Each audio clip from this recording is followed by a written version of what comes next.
Nitong buwan ng Enero, nagsampa si Aina ng kasong oral defamation at grave threat sa Pasay City Hall of Justice. Ang 4th Assistant City Prosecutor ang humawak ng kaso. Pero sa halip na may pagtanggol ni Aina ang kanyang sarili, ipinahiya pa raw siya ni Piskal. Ito naman si Piskal, nakatatlong hearing kami. Doon ko po napansin sa last na hearing namin, kami na nga ang inagrabyado. Yung biro niya na na ba, talaga. Matapos ang tagpong yun, kinausap daw siya ni Piskal. Titingnan natin, pag-aralan natin.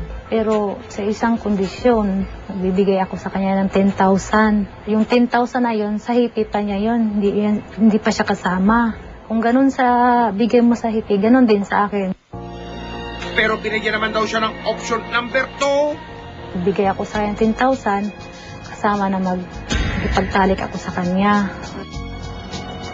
Sa totoo, ako pa nga ang nagrabyado. Ako pang magbigay ng pira hanggang sa gusto pa niya akong halayin. Sa halip na makipagkita si Aina sa Piskal, sa Action Center ng investigador siya dumiretso.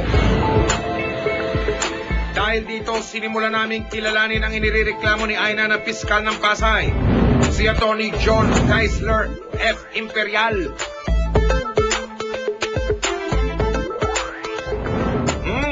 Mahigit isang dekada na pala siyang abogado. Taong 1997 na magtrabaho siya bilang clerk of court ng Regional Trial Court sa Pasay. Taong 2004, na-promote na siya bilang 4th Assistant City Prosecutor. Sa edad na 39 na taong gulang, marami na ang kasong hinawakan ni Piskal Imperial.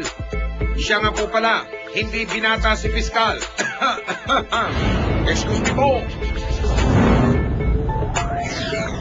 Sinamahan namin si Aina sa Hall of Justice ng Pasay City. Yampuan lamang kung makita at makausap ni Aina si Piskal Imperial. Sa hallway mula sa mga silid na mga prosecutor, namata namin si Piskal. Nang makita ni Piskal si Aina, hinaplos niya ito sa balikat saka pinasunod sa kanyang silid. Sabi ng Piskal sa akin, buti na bumalik ka pa. Kahapon, pinaantay mo ko para mo kong ginawang tanga. Hindi ganito na lang bukas ka na lang babalik. Alas 7, tayo magkikita dito kasi nandito ako. Sa Criminal Investigation and Detection Group National Capital Region, inilapit namin ang reklamo ni Aina.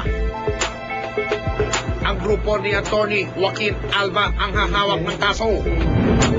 Inatasan niya sina SPO2 Larry Diaz at Civilian Agent Praxidio Alcanzo na mamuno sa gagawing entrapment operation kay Piskal.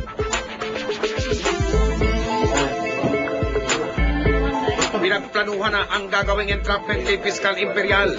Basta pumantal, mapasok ka lang dun sa niya yung tabarak sa'yo itong Pagpasok nyo ng sa motel, miss call ka na.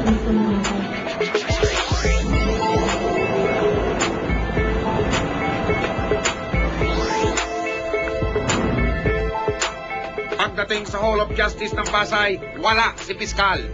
Sabi ng dalawang guardia, baka lumabas, baka kumain lang. Tamang-tama, dumating si Piskal Imperial. Agad naman silang pumasok sa opisina nito. Nung naglalakad na kami papasok, hinawakan niya kamay, hinila pa nga ako. Holding hands ang style ni Piskal. Lagot ka kay Mrs. Pagpasok sa silid ni Piskal, iniabot na ni Aina ang kondisyong hinihingi ni Piskal Imperial.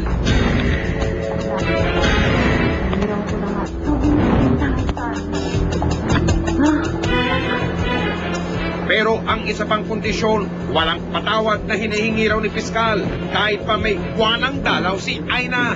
Hindi susunod na lang. Talagang binilang niya yung pera, inipon niya, pinataas niya itong 100 tapos pinasok niya sa drawer. Nag-decide talaga siya na dalhin talaga ako doon sa motel. Susunod. Huli, ano bang ginawa ko? Wala naman akong ginagawa. Nasaan yung pera, sir? Nasaan yung pera? Wala ho!